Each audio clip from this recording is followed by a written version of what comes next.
दोस्तों नमस्कार। आज हम आप लोगों के लिए एक नया वीडियो लेके आ रहे हैं। आपको पता होगा कि दिल्ली सरकार और केंद्र सरकार के बीच जो विवाद है वो काफ़ी गहराता जा रहा है। ठीक है, तो आज हम दिल्ली सरकार, ठीक है, और वर्सेस दिल्ली सरकार वर्सेस केंद्र सरकार के इशू पर हम आज वीडियो आप लोगों के बीच बना रहे हैं कि इससे दिल्ली सरकार और केंद्र सरकार से संबंधित जो इशू है, जो विषय है, उससे यूपीएससी क्या सवाल पूछ सकता है, स्टेट पीसीएस क्या सवाल पूछ सकता है। ठीक है, हम इसी पे एक वीडियो आज बनाने जा रहे हैं और प्रीवियस में क्या सवाल पूछा है। ठीक है, अब देखिए स्टेट पीसीएस जो अभी बीपीएससी 69 का तैयारी कर रहा होगा, जो यूपी पीसीएस मेंस का तैयारी कर रहा होगा, और यूपीएससी का तो रिजल्ट आ चुका है, जो यूपीएससी मेंस का तैयारी कर रहा होगा उनके लिए ये वीडियो बहुत ही हेल्पफुल होगा। ठीक, तो हम आइए इस विषय में बात करते हैं किस तरह का क्वेश्चन यहाँ से बन सकता है यूपीएससी में, state and other state PCS. ठीक है, सभी स्टेट पीसीएस में। तो सबसे पहले हम इसका बैकग्राउंड आपको बता देते हैं कि ये क्या है। अगर आप बैकग्राउंड समझ जाएंगे तो फिर आपके लिए ये आसान होगा विषय को समझना और किसी क्वेश्चन का आंसर करना। अगर ऐसे सिर्फ हम आपको जो डिसीजन आया वो बता दें तो फिर किसी भी क्वेश्चन, अगर आपसे क्वेश्चन पूछा जाता है और आप आंसर लिखेंगे तो आप भूमिका अगर नहीं समझे रहेंगे, उसके बैकग्राउंड को नहीं समझेंगे तो एक बेहतर, एक प्रभावशाली आंसर आप नहीं लिख पाएंगे। ठीक, एक इफेक्टिव आंसर आप नहीं लिख पाएंगे। तो इसलिए हम आपको थोड़ा भूमिका बताते हैं। तो देखिए भाग 8, आप जानते हैं हमारे संविधान में 22 भाग है, मूल संविधान में 22 भाग था और जोड़ेंगे तो 24-25 हो जाता है। ठीक है, तो भाग 8 में संघ राज्य क्षेत्र, यूनियन टेरिटरी का प्रावधान किया गया है। ठीक है, संघ राज्य क्षेत्र जो हमारे देश में संघ राज्य क्षेत्र है, तो भाग 8 में यूटी का प्रावधान किया गया, यूनियन टेरिटरी यानी संघ राज्य क्षेत्र का प्रावधान किया गया। तो इसी के तहत दिल्ली एक संघ राज्य क्षेत्र है। इसके बाद आता है कि किस आर्टिकल में ये किया गया है। ये तो हमारा भाग हो गया ना, भाग। तो अब देखिए आर्टिकल, हमारे संविधान का आर्टिकल है 239, 239। आर्टिकल 239 में संघ राज्य क्षेत्र का प्रावधान किया गया है।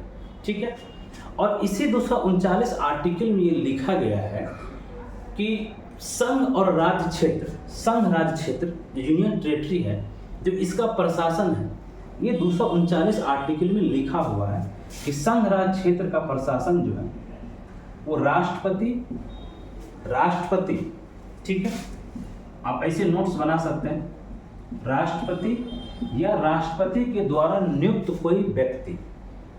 ठीक है, ये जिसे हम लोग उपराज्यपाल कहते हैं। ठीक है, राष्ट्रपति या राष्ट्रपति के द्वारा नियुक्त व्यक्तियों के द्वारा ये शासन का संचालन किया जाएगा। ठीक है, तो ये था हमारा नियुक्त व्यक्ति, तो जिसे हम लोग उपराज्यपाल कहते हैं। अलग अलग जगह पे अलग, कहीं पे आपको इसे चंडीगढ़ में प्रशासक कहा जाता है, तो अलग अलग जगह अलग अलग नाम है, इससे कंफ्यूज नहीं होना आपको। दिल्ली के संदर्भ में लोग बात कर रहे हैं, तो देखिए ये 239 आर्टिकल में ये कहा गया है भाग 8 में कि यूनियन टेरिटरी होगा और उसका प्रशासन का संचालन राष्ट्रपति और राष्ट्रपति के द्वारा नियुक्त कोई व्यक्ति करेगा। ठीक है, इसके बाद इसमें संशोधन करके, इसके बाद इसमें एक आर्टिकल जोड़ा गया, आर्टिकल 239A, आर्टिकल 239A ये इसमें जोड़ा गया और इसमें कहा गया इस आर्टिकल में कि कुछ संघ राज्य क्षेत्रों के लिए, ठीक है, ध्यान रखेंगे आप शब्दों पे, कुछ संघ राज्य क्षेत्रों के लिए स्थानीय विधानमंडल या मंत्री परिषद या दोनों का व्यवस्था किया जाएगा। ठीक है, तो आर्टिकल 239 में कहा गया विधानमंडल, जैसे हम लोग विधानसभा, ठीक, मंत्री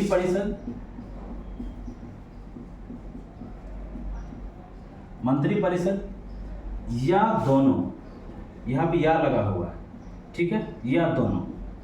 अब देखिए जहाँ विधानसभा होगा वहाँ मंत्रिपरिषद होगा ही होगा, तो ये संविधान में लिख दिया है, जिससे हम आपको बता दिया है कि आर्टिकल की जो भाषा है एग्जैक्ट वही भाषा हम आपको बता दिए हैं। तो ये दिया है कि दोनों का व्यवस्था, तो दिल्ली में क्या है, दिल्ली में दोनों का व्यवस्था है। आर्टिकल 239, अब देखिए पुदुचेरी, एक हमारा पुदुचेरी भी है जहाँ पे कि विधानसभा है, मुख्यमंत्री होता है, और अभी के कंडीशन में तो अब जम्मू कश्मीर भी हो गया है। जम्मू कश्मीर हमारा क्या है, यूनियन टेरिटरी है, और वहाँ एक अपना संविधान, विधानमंडल है, विधानसभा है, सॉरी संविधान नहीं, विधानसभा है। तो ये क्या है, अब तो 3 हो गया है। तो जम्मू कश्मीर का कंडीशन आप जानते हैं, पहले राज्य था, अब क्या हो गया। तो 239 में लिखा है कि विधानसभा हो सकता है, मंत्रिपरिषद हो सकता है, या दोनों हो सकता है। तो ये 239, इस 239 आर्टिकल के तहत आ गया जम्मू कश्मीर, पुदुचेरी, दिल्ली, जहाँ की विधानसभा है और मंत्रिपरिषद है। अभी जम्मू कश्मीर में चुनाव नहीं हुआ है, चुनाव होगा तो वहाँ भी हो जाएगा। ये 239 आप समझ गए, और 239A आप समझ गए। अब सवाल आता है कि दिल्ली के विशेष संदर्भ में क्या किया गया है। ठीक, तो दिल्ली के विशेष संदर्भ में 69वां, आप जानते होंगे संविधान संशोधन 1991 में किया गया था। 69वां संविधान संशोधन दिल्ली के विषय में किया गया था, और इससे पहले इस 69वां संविधान संशोधन जो किया गया, क्यों किया गया हम बता रहे हैं। तो 239A में आप पढ़े, 239 क्षेत्र में शब्द क्या लिखा हुआ था, संघ राज्य क्षेत्र। ठीक है, तो इसे संघ राज्य क्षेत्र कहा जाता है, यूनियन टेरिटरी। इससे पहले 69वां संविधान संशोधन 1991 से पहले एक कमेटी बनी थी दिल्ली के लिए, स्पेशल दिल्ली के लिए एक कमेटी बनी थी। उस कमेटी का नाम था एस बालकृष्णन समिति। तो इस संशोधन से पहले एक समिति बनी थी दिल्ली के विषय को लेकर। ठीक है, उस समिति के अध्यक्ष थे एस बालकृष्णन। ठीक है, ये समिति बना था। इस समिति की सिफारिश पे ही 69वां संविधान संशोधन किया गया था। तो इस समिति को आप याद रखेंगे कि हो सकता है कभी पीटी में पूछ ले एस बालकृष्णन समिति किससे संबंधित था, क्योंकि समिति से क्वेश्चन पूछता है प्रीलिम्स में। इसमें हम आपको हर वो चीज़ बताते जा रहे हैं जो प्रीलिम्स में क्या पूछ सकता है और मेंस में क्या पूछ सकता है। तो ये इसके बाद 69वां संविधान संशोधन हुआ, और आर्टिकल जोड़ा गया 239A ये, और इसके तहत दिल्ली को एक राष्ट्रीय राजधानी क्षेत्र, नेशनल कैपिटल टेरिटरी, इसको एनसीटी कहा जाता है, राष्ट्रीय राजधानी क्षेत्र का दर्जा दिया गया। तो 239 आर्टिकल में दिल्ली को राष्ट्रीय राजधानी क्षेत्र, ठीक है, ये दिया है, आप लिख लेंगे, राष्ट्रीय राजधानी क्षेत्र का दर्जा दिया गया। अब यहीं से मामला चालू होता है। ये 1991 में आया, उसके बाद 92 में चुनाव हुआ, चुनाव में सरकार बना, और उस समय अटल जी, आप जानते हैं कि कांग्रेस के बाद 91-92 नरसिम्हा राव थे, उसके बाद फिर कमोबेश अटल जी आ गए थे। तो उस समय दिल्ली में बीजेपी की सरकार थी, तो मामला ज़्यादा उलझा नहीं था। ठीक है, उसके बाद जब शीला दीक्षित जी बनी, लगभग 98 के आसपास, 98 के आसपास शीला दीक्षित जी बनी, और वो केंद्र में अटल बिहारी वाजपेयी जी थे।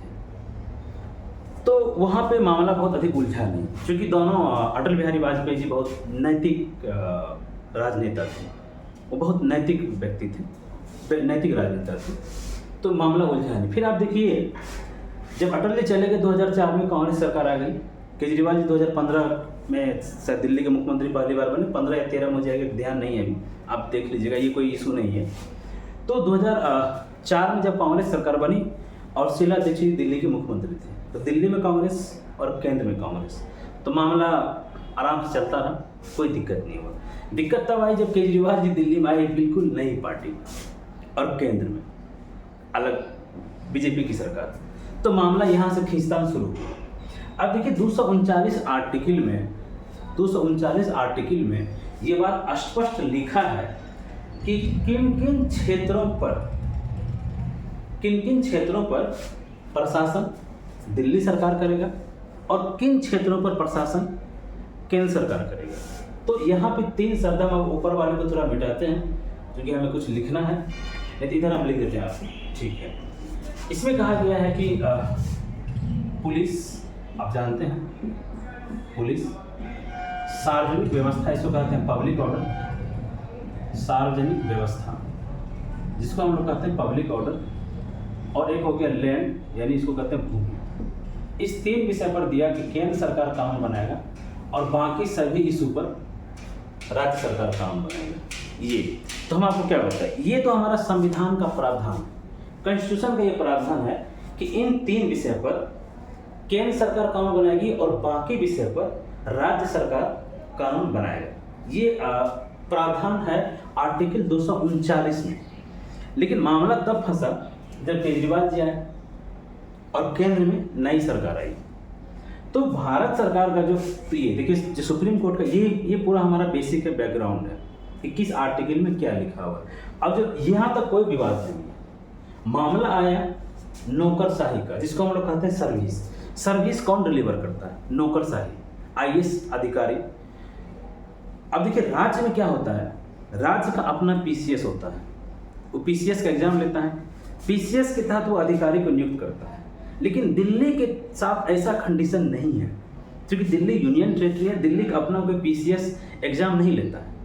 इसके पास जो अधिकारी आता है वो अधिकारी यूपीएससी से ही आता है या केंद्र सरकार नियुक्त करती है। ठीक है, तो मामला आ गया सर्विस की। सर्विस जो है चुनी हुई सरकार की विशेषता होनी चाहिए थी, और केंद्र सरकार ने कहा चूंकि इस अधिकारी को अपॉइंट हम करते हैं, नियुक्त हम करते हैं, तो इसकी ट्रांसफर और पोस्टिंग की जिम्मेदारी हमारी है। और दिल्ली सरकार का तर्क है कि चूंकि हम चुनी हुई सरकार है, जनता का सेवा करना, उसको सर्विस डिलीवरी करना हमारा काम है, और सर्विस डिलीवरी ये अधिकारी करते हैं, इसीलिए इन पे हमारा कंट्रोल होना चाहिए था। इसी विवाद को लेके जो मामला फंसा, इसी विवाद को लेके मामला फंसा। ठीक है, कि केंद्र सरकार तो उसका अधिकार होगा या राज्य सरकार उसका अधिकार होगा। देखिए एक पॉइंट छूट गया, थोड़ा सा हम उसको बता दें, पीटी के लिए थोड़ा सा छूट गया, मेरे ध्यान से निकल गया, तभी याद आया। क्योंकि हम देख के पढ़ाते नहीं हैं तो थोड़ा सा पॉइंट इधर उधर हो जाता है कभी कभार। दिल्ली में पीटी में कभी पूछ सकता है आपको कि दिल्ली में मुख्यमंत्री का नियुक्ति कौन करता है। ठीक है, तो आप देखे होंगे कि राज्यों में राज्यपाल करते हैं, लेकिन दिल्ली में राष्ट्रपति। ठीक है, दिल्ली में राष्ट्रपति मुख्यमंत्री का नियुक्ति करते हैं। तो ये चीज़ आप ध्यान रख लीजिएगा, ये लिखा हुआ है कॉन्स्टिट्यूशन में कि राष्ट्रपति मुख्यमंत्री का नियुक्ति करेगा। और एक और संविधान संशोधन आप जानते होंगे कि दिया है कि 15% से अधिक मंत्री आप नहीं बना सकते हैं, जो 91वां संविधान संशोधन में प्रावधान किया गया था। तो दिल्ली के विशेष केस विषय में ये प्रावधान किया गया था, दिल्ली में विधानसभा होगा 239 AA के तहत, लेकिन 10% से अधिक मिनिस्टर आप नहीं बना सकते हैं। ठीक है, ये 2 पीटी के लिए पॉइंट आप याद रख लीजिएगा कि 10% से अधिक मिनिस्टर आप नहीं बना सकते हैं, जबकि स्टेट के लिए 15% का क्राइटेरिया है, लेकिन ये इसी 239 AA आर्टिकल के अंतर्गत ही आता है। ठीक है, इसी में ये प्रावधान किया गया। तो ये हमारा पूरा का पूरा बैकग्राउंड था। उम्मीद है कि बैकग्राउंड अब आप समझ गए होंगे। अब हम आते हैं विवाद पे कि विवाद का कब कब क्या डिसीजन आया था। ठीक है, इसको हम अब मिटाते हैं। आप समझ गए कि 239 में पुलिस, सार्वजनिक व्यवस्था और लैंड, इस पे केंद्र सरकार का अधिकार है कानून बनाने का। ठीक है, और नौकरशाही जो है पब्लिक ऑर्डर, ये अस्पष्ट नहीं था, 239 में ये स्पष्ट नहीं था।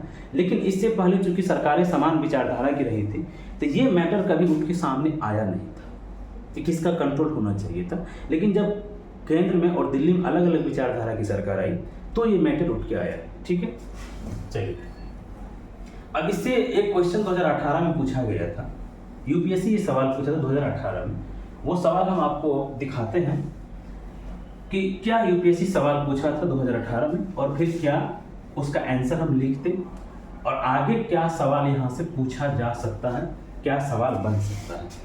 तो देखिए यूपीएससी ने 2018 में एक सवाल पूछा था, ये यूपीएससी का क्वेश्चन बैंक है। ठीक है, 2018 में एक सवाल था। देखिए सवाल ये था कि पहले सवाल से पहले थोड़ा एक दो लाइन हम और बता दें तो सवाल ज़्यादा स्पष्ट हो जाएगा कि ये मामला पहले भी कई बार कोर्ट में गया है। ठीक है, इससे पहले 2017 में एक फैसला आया था, तो उसके डिटेल में हम नहीं जाएंगे, इसलिए कि वो चीज़ें अब बीत गई हैं। ठीक है, और वो उतना फैसला अगर आप याद रखेंगे तो आप खुद कंफ्यूज हो जाएंगे कि यार कौन सा लिखें, किस फैसले में क्या था। तो देखिए 2017 में फैसला आया था इसको चुनौती दिया गया था। 2018 में फिर एक फैसला आया था।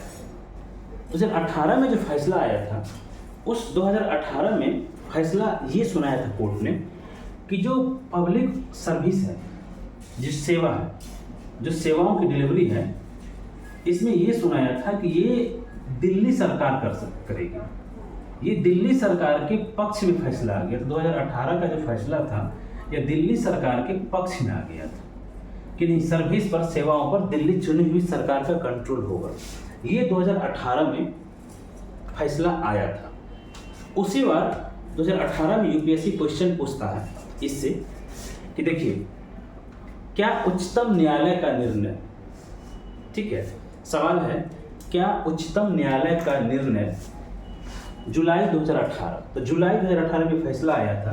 क्वेश्चन है क्या उच्चतम, इसको हम सुप्रीम कोर्ट ले लेते हैं, उच्चतम न्यायालय का निर्णय, ये क्वेश्चन आप भी पढ़िए।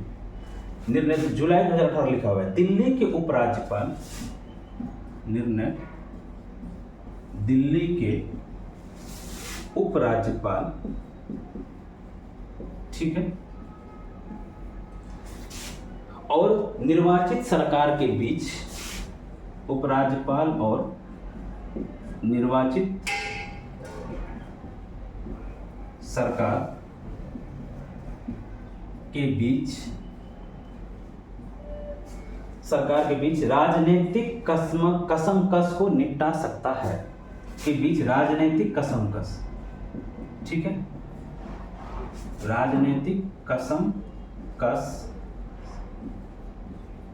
को निपटा सकता है। देखिए, ये हम इसलिए लिख रहे हैं बोर्ड पे, आप हमारे साथ साथ लिखिए। अगर ये वीडियो डिजिटल बोर्ड पे होता तो आप क्या करते, वो सारा का सारा पीडीएफ बना लेता, ठीक, और देख के बता दिया जाता। उसमें आप कभी कभी थोड़ा शिथिल हो जाते हैं, कहीं कभी आप होते हैं वीडियो नहीं लिख पाते हैं, उसका नोट्स नहीं बना पाते हैं, चीज़ों को रोकना पड़ता है कभी।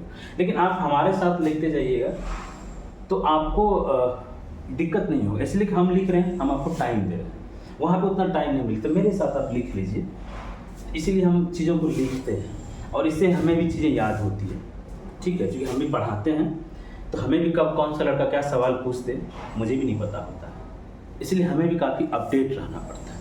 इसलिए हम चीज़ों को लिख के बताने में ज़्यादा भरोसा करते हैं।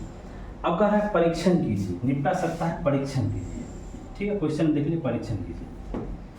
अब देखिए, ये सवाल यूपीएससी 2018 में पूछा था मेंस में। क्वेश्चन ज़्यादा कठिन नहीं है, क्वेश्चन सिंपल क्या कर रहा है कि देख लीजिए, दिल्ली क्या उच्चतम न्यायालय, क्वेश्चन में क्या लगा दिया है, क्या आपसे अगर क्या क्वेश्चन में लगा दिया जाता है, इसका मतलब होता है कि आप इस चीज़ से सहमत भी हो सकते हैं, सहमत नहीं भी हो सकते। सवाल है ना, क्या आप मोदी सरकार के इस नीति से या भारत सरकार की इस नीति से सहमत हैं?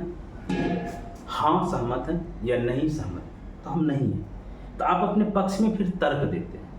तो जिस क्वेश्चन में क्या लगा हो उसका मतलब यह होता है कि आपसे प्रश्न जो पूछा जा रहा है क्या के फॉर्म में, तो आप पक्ष में भी जा सकते हैं और विपक्ष में भी जा सकते हैं। लेकिन यहाँ पे आप पॉलिटिशियन नहीं, आप ब्यूरोक्रेट्स हैं। तो ब्यूरोक्रेट्स का मतलब होता है बीच का रास्ता। तो आप पक्ष में क्या क्या पॉइंट है उसको भी लिखिए और विपक्ष में क्या क्या पॉइंट है थोड़ा सा उसको भी लिखिए कि नहीं ये इसके साथ ही समस्या है, नहीं ये बात तो इसकी सच है, ये सही है, लेकिन इसके साथ ये समस्या है, और फिर आप एक समाधान दे दीजिए। ठीक है, ये समाधान अगर ये किया जाए तो ये समस्या का समाधान हो जाएगा। ये होता है क्या के पॉइंट पे बेस्ट आंसर। अब देखिए, क्या उच्चतम न्यायालय सुप्रीम कोर्ट का निर्णय 2018 में जो आया था, हम बता दिए कि सेवाओं पर दिल्ली सरकार के पक्ष में आया था। तो दिल्ली के उपराज्यपाल और निर्वाचित सरकार के बीच राजनीतिक कसमकस को निपटा सकता है। सिंपल क्वेश्चन था। अगर आप उस निर्णय को उस समय पढ़े होते तो निश्चित रूप से आप लिखे होते। उस निर्णय का आपको जरूरत भी नहीं, क्योंकि ये सवाल पूछ चुका, उस पर सवाल पूछेगा नहीं। तो हम यही कह रहे हैं कि जो इस समय निर्णय आया है सुप्रीम कोर्ट का 2023 में, सुप्रीम कोर्ट का जो 2023 में निर्णय आया है दिल्ली पे, क्या इससे क्वेश्चन नहीं पूछ सकता है? बताइए। या दिल्ली सरकार केंद्र सरकार ने जो अध्यादेश लाया है क्या उससे सवाल पूछ सकता है ना। तो क्वेश्चन तो ये भाषा तो ये रह सकती है, क्या उच्चतम न्यायालय का निर्णय जो 2023 में आया है दिल्ली सरकार के राज्यपाल, तो क्वेश्चन बना है। तो देखिए क्वेश्चन बहुत कठिन नेचर का नहीं बना है, मतलब इसको कहा जाए मध्यम नेचर का सवाल बना है। तो आप इस 2023 के फैसले को अभी हम बताने जा रहे हैं कि क्या क्या इसमें कहा गया है, और फिर जो केंद्र सरकार ने जो ऑर्डिनेंस ले आया है, तो ऑर्डिनेंस से भी सवाल बन सकता है। फिर क्या ऑर्डिनेंस भारत सरकार के द्वारा लाया गया ऑर्डिनेंस केंद्र सरकार और दिल्ली सरकार के बीच इस विवाद को और बढ़ाता है? परीक्षण कीजिए, समीक्षा कीजिए। यह सुप्रीम कोर्ट द्वारा दिया गया 2023 का निर्णय के उपरांत भारत सरकार द्वारा लाया गया अध्यादेश क्या सुप्रीम कोर्ट की अवमानना है? इस तरह से क्वेश्चन। या केंद्र सरकार द्वारा लाया गया अध्यादेश दिल्ली की सेवाओं पर नियंत्रण, ये चुनी हुई सरकार को केंद्रित मतलब सीमित करने की कल्पना है? समीक्षा कीजिए। या आपको ये क्वेश्चन जोड़ सकता है केंद्र राज्य संबंध में, केंद्र राज्य संबंध से संबंधित विषय केंद्र सरकार द्वारा लाया गया अध्यादेश क्या यूनियन टेरिटरी या राज्य सरकारों के अधिकारों को सीमित करता है? तो डिफरेंट भाषा से क्वेश्चन पूछा जा सकता है। आप अगर टॉपिक जानते हैं तो क्वेश्चन के आंसर लिखने में आपको समस्या नहीं होता है। तो आप क्वेश्चन देख लीजिए, क्वेश्चन सिंपल नेचर का था, यही सुप्रीम कोर्ट पूछ सकता है। 2023 में डिसीजन दिया था, तो इससे क्या आप सहमत हैं या ये क्या मामला को निपटान करने में सक्षम है, ये क्वेश्चन पूछ सकता है। इसके बाद देखिए, तो ये मामला हम आपको बता देते हैं कि सुप्रीम कोर्ट के यहाँ तक पहुँचा कैसे। जब 2018 में ये दिल्ली से, अब इस क्वेश्चन को मिटा देते हैं, ठीक है। आप क्वेश्चन देख लीजिए, इसका आंसर लिखने का प्रयास कीजिएगा। नहीं तो जरूरत नहीं है लिखने का प्रयास मत कीजिएगा, क्योंकि ये पूछ चुका है। 18 के निर्णय पर डायरेक्ट सवाल था, तो अब क्वेश्चन 18 के निर्णय पर सवाल नहीं पूछेगा। अब यहीं से हम आपको बताते हैं कि ये मामला 2023 तक आखिर पहुंचा कैसे। 2018 के इस फैसले को केंद्र सरकार ने चुनौती दिया 2019 में। 2018 में लास्ट में फैसला के बाद चुनौती दिया। तो 2019 में दो जज का बेंच था, उसका फैसला आया 2019 में। तो ये फैसला अलग अलग आया, दोनों जज ने अलग अलग फैसला सुना दिया। एक ने कहा कि नहीं, जो ये पुराना फैसला है 2018 का, किसका है? सर्वोच्च न्यायालय का, ठीक है। 2018 का 2017 में फैसला आया था, फिर सर्वोच्च न्यायालय 2018 में फैसला सुनाया, ठीक है, समझ रहे हैं। 2018 में सर्वोच्च न्यायालय ने फैसला सुनाया। तो इस फैसला को केंद्र सरकार ने चुनौती दिया दोबारा। दो जज के बेंच था, तो दोनों ने अलग अलग फैसला सुना दिया। बोला कि नहीं, एक ने कहा कि सेवाओं पर दिल्ली सरकार का अधिकार होगा, एक ने कहा कि नहीं, सेवाओं पर केंद्र सरकार का अधिकार होगा। तो ये फैसला तो कुछ हुआ नहीं। इसी फैसला को पुनः 3 जज के संवैधानिक बेंच में भेज दिया गया। कब? 2022 में, ठीक है। ये मामला फिर सुप्रीम कोर्ट में गया। तो 2022 में ये पेंडिंग था मामला, तो 2022 में जब जस्टिस रमन्ना साहब CJI थे, तो 3 जजों का एक बेंच बना था, ठीक है। 3 जज का एक बेंच बना था, और इन्होंने इस पर यह फैसला सुनाया कि इसे लार्जर बेंच के पास उन्होंने भेज दिया। इस 3 जजों जो जस्टिस रमन्ना साहब थे, ये डेट है आपको 6 मई 2022 को, ठीक है। तो ये जजमेंट आया था 6 मई 2022 को। इन्होंने कहा कि नहीं, इस इशू को 5 जज के पास भेज देना चाहिए, एक लार्जर बेंच को, ठीक है। और जो संवैधानिक, चूंकि संवैधानिक प्रश्न था, और संवैधानिक प्रश्न जहाँ भी होता है तो 5 जज से कम का बेंच वहाँ पे नहीं हो सकता है। अगर मिनिमम जज होगा, संवैधानिक बेंच में मिनिमम जज होगा, तो ये PT में आपसे सवाल पूछ सकता है कि संवैधानिक बेंच में मिनिमम 3 जज होते हैं, मिनिमम 2 जज होते हैं? नहीं। संवैधानिक अगर व्याख्या का कोई भी सवाल होगा तो वहाँ पे मिनिमम 5 जज होंगे। इसलिए जस्टिस रमन्ना साहब की बेंच ने, 3 जजों की बेंच ने फैसला सुनाया, यहाँ पे संवैधानिक प्रश्न की व्याख्या करना है, तो इसे संवैधानिक बेंच के पास भेज दिया। तब तक ये रिटायर कर गए। तो हमारे आए DY चंद्रचूड़ साहब। तो चंद्रचूड़ साहब इस फैसला का केस को सुने, और फिर आपको पता होगा कि मई में 7 मई या 11 मई को, मुझे याद नहीं है, तो मई के मंथ में ये फैसला आया था। मई 2023 में ये फैसला आया, और 5 जजों की सर्वसम्मति से, 5 जज ने सर्वसम्मति से ये बात कहा कि केंद्र सरकार पुलिस, पब्लिक ऑर्डर यानी सार्वजनिक व्यवस्था, और भूमि, लैंड, पर ही क्वेश्चन कानून बना सकती है, इन्हीं 3 विषय पर वो कानून बना सकती है, और बाकी विषयों पर दिल्ली की चुनी हुई सरकार कानून बना सकती है। ये फैसला था सुप्रीम कोर्ट का। तो अब ट्रांसफ़र और पोस्टिंग आ गया दिल्ली सरकार के अंदर कि वो ट्रांसफ़र और पोस्टिंग अधिकारी का कर सकता है। उन्होंने कहा कि केंद्र राज्य संबंध में सुप्रीम कोर्ट का फैसला था कि नहीं, राज्यों के चुने हुए मुख्यमंत्री को ये अधिकार होना चाहिए था। लेकिन इसी फैसला को देखते हुए तो केंद्र सरकार ने एक जो अपना पक्ष रखा था सुप्रीम कोर्ट में, उन्होंने कहा था जो राष्ट्रीय राजधानी है ना, ये राष्ट्र का चेहरा है, ये केंद्र सरकार का विशेष। इससे पहले हम आपको बताएं, उन्होंने कहा कि चूंकि अधिकारी को बहाली हम करते हैं, नियुक्ति हम करते हैं, और एक नया तर्क जोड़ा केंद्र सरकार ने कि दिल्ली एक राष्ट्र का चेहरा है, इसलिए ट्रांसफर पोस्टिंग का अधिकार केंद्र सरकार के पास ही होना चाहिए था। ये केंद्र सरकार का दलील था सुप्रीम कोर्ट में। तो केंद्र सरकार के इस दलील को सुप्रीम कोर्ट ने खारिज कर दिया और कहा कि नहीं, 239A हम आपको पहले बता चुके हैं। उन्होंने कहा कि 239A संविधान में था, संविधान संशोधन करके जोड़ा गया था। तो इन्होंने कहा कि नहीं, ये आपका तर्क हम नहीं मानेंगे, ये तर्क आपका नहीं है। दिल्ली सरकार के तर्क को माना और चुनी हुई सरकार को एक डेमोक्रेसी में सेवाओं की डिलीवरी के अधिकार दे दिया। तो ये था सुप्रीम कोर्ट का फैसला, समझ गए कि सुप्रीम कोर्ट का। देखिए, उसमें पहले वाले प्रश्न में क्या पूछा गया था, ये नहीं पूछा गया था सुप्रीम कोर्ट के फैसले में क्या कहा वो बताइए, वो आपको जानना था, उसका यूज करना था। लेकिन कहा था कि क्या इस राजनीतिक कसम का उसको कम कर देगा, तो उस पर ज़्यादा आपको फोकस होना था।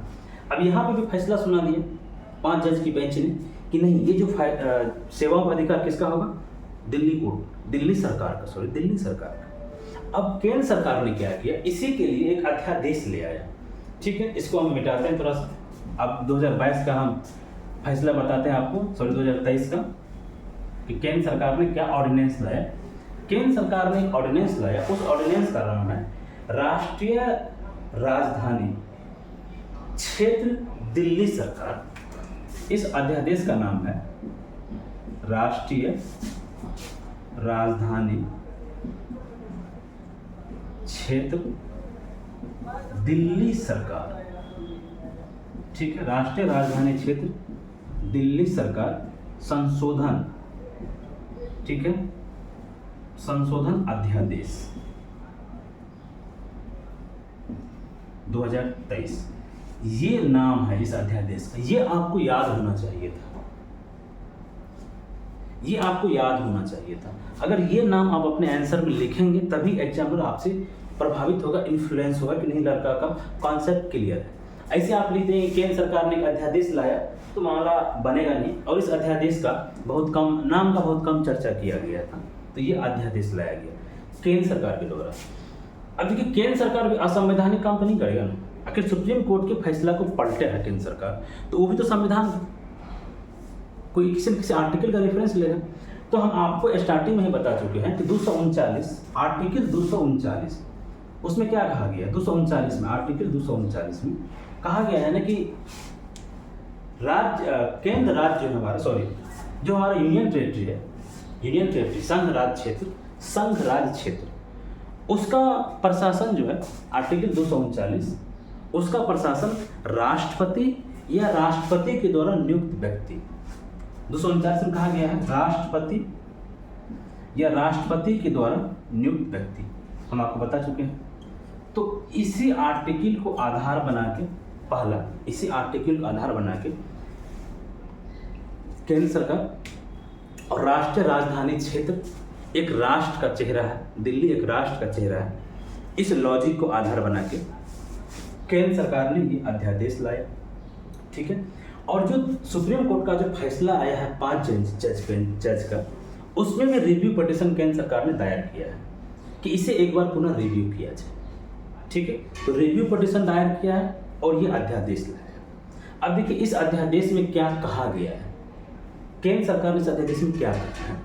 केंद्र सरकार ने इस अध्यादेश में कहा है कि आप जानते होंगे कि इतना तो आप जानते होंगे कि एक बोर्ड बनाने का बात किया गया, लेकिन उसका नाम क्या है, आपको नाम पता होना चाहिए। अगर आपको नाम नहीं पता है तो इसका मतलब होगा कि आपके पास जानकारी अधूरा है। इसमें बनाया गया राष्ट्रीय, इसका नाम है राष्ट्रीय राजधानी। ठीक है, राष्ट्रीय राजधानी क्षेत्र सिविल सेवा, राष्ट्रीय राजधानी क्षेत्र दिख रहा है, सिविल सेवा प्राधिकरण, हमें लगा शायद नीचे नहीं दिख रहा लेकिन दिख रहा है, ये नाम है इसका, और ये है अस्थाई, कोष्ठ में लगा दिया है अस्थाई। ये बनाया गया है इस अध्यादेश में, ये कि राष्ट्रीय राजधानी क्षेत्र सिविल सेवा प्राधिकरण अस्थाई, ये बनाया गया है। और यही कहा है कि अब इसके द्वारा देखिए, तो यहाँ पे एक लॉजिक केंद्र सरकार ने लिया है, ये समझने की बात है। लॉजिक ये लिया है कि हम आपके फैसले को पलटे नहीं है, ठीक है, कि आपने कहा कि ये इसका अधिकार है, हमने पलटा नहीं है, हमने उसमें और थोड़ा सुधार किया है। ये यहाँ पे लॉजिक है कि देखिए क्या कह रहा है कि बोला नहीं, दिल्ली सरकार का ही अधिकार है, केंद्र सरकार ये मान रहा है कि दिल्ली सरकार का ही अधिकार है, लेकिन हमने एक प्राधिकरण बना दिया है। ये थीन लाइन है बहुत, आप इसको अगर नहीं समझेंगे तो आंसर लिखने में आप गड़बड़ा जाएंगे।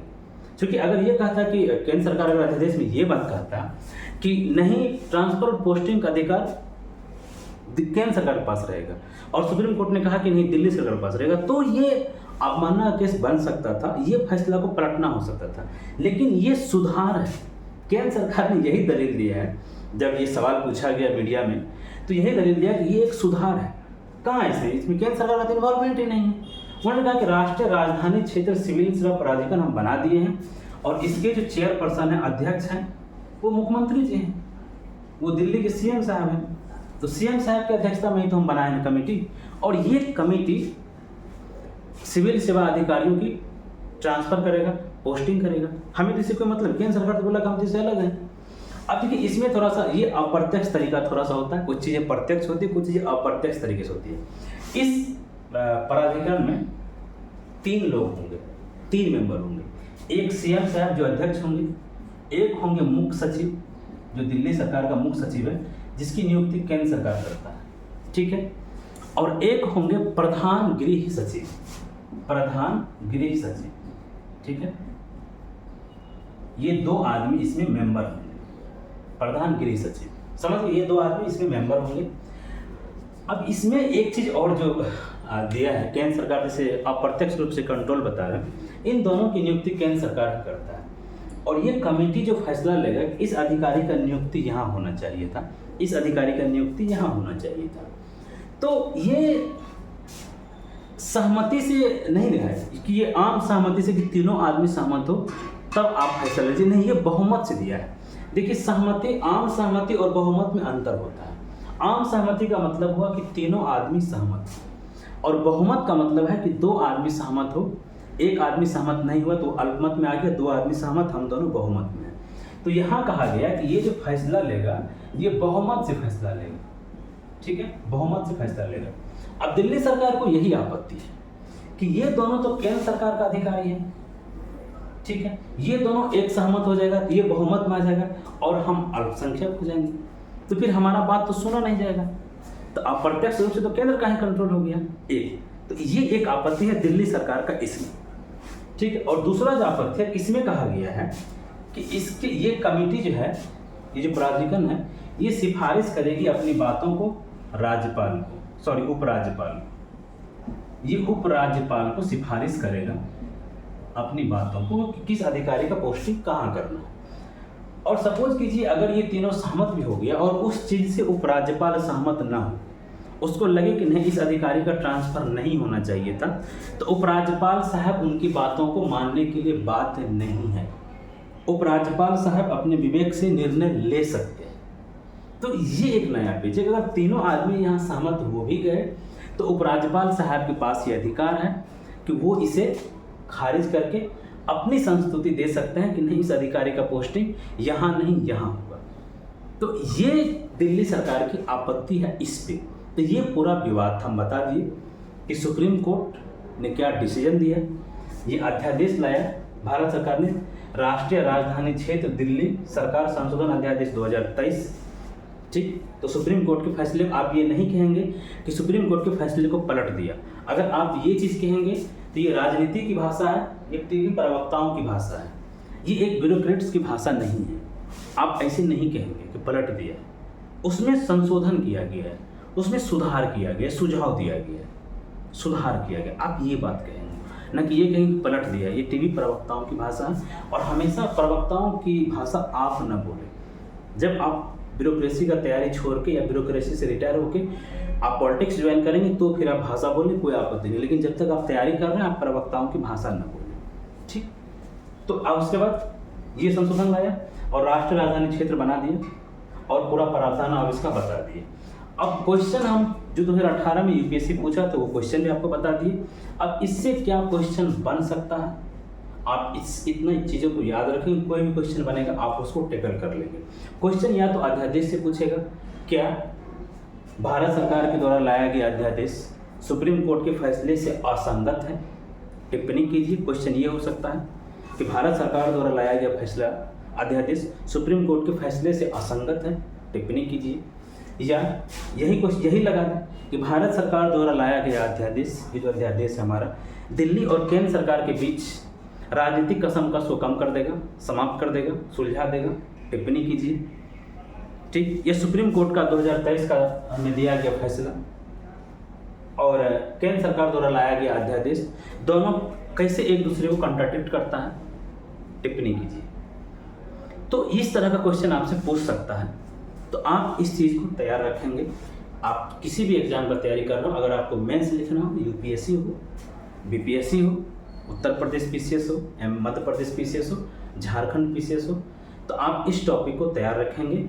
ये टॉपिक बहुत ही करंट में चला है और अभी आगे भी चलेगा, ठीक। अब देखिए, आपको पता होगा कि केंद्र सरकार, दिल्ली सरकार अन पॉलिटिकल पार्टियों से मिल रहे हैं। जब इन अध्यादेश को कानून बनाने के लिए संसद के पटल पर रखा जाएगा, नहीं तो 6 महीना में अध्यादेश यूँ ही समाप्त हो जाएगा, तो संसद के पटल पर जब रखा जाएगा तो उम्मीद है कि लोकसभा राज्यसभा में इस पर हंगामा भी हो, ठीक है। तो ये टॉपिक इम्पोर्टेंट रहने वाला है, तो आपसे ये सवाल पूछने की संभावना काफ़ी अधिक है। तो ये हमें अब लगता है कि ये टॉपिक आपको क्लियर हो गया होगा। और अगर आप भारत के किसी भी शहर में रह रहे हैं, ऑनलाइन या ऑफलाइन आप हमसे जुड़ना चाहते हैं तो आप हमसे जुड़ सकते हैं। इसी सरल भाषाओं में सभी टॉपिक को हम समझाते हैं, मेरे द्वारा, अन्य टीचर के द्वारा समझाया जाता है। मेंस आंसर राइटिंग के लिए आप हमसे ऑनलाइन जुड़ सकते हैं। और ये वीडियो अगर आपको अच्छा लगे इसे लाइक कर दीजिएगा और चैनल को सब्सक्राइब कर लीजिएगा। हमें इसलिए ये बात कहना पड़ता है कि हम चाहते हैं कि अधिक से अधिक लोगों तक हमारी अच्छी बातें पहुँचे, क्योंकि अभी इतना कंटेंट है यूट्यूब पे कि अच्छा कंटेंट कहाँ मिलता है, लोग खुद कंफ्यूज हो जाते हैं। तो अगर आप लाइक करेंगे तो यूट्यूब अपनी तरफ से भी चीज़ों को अच्छे कंटेंट को प्रमोट करता है।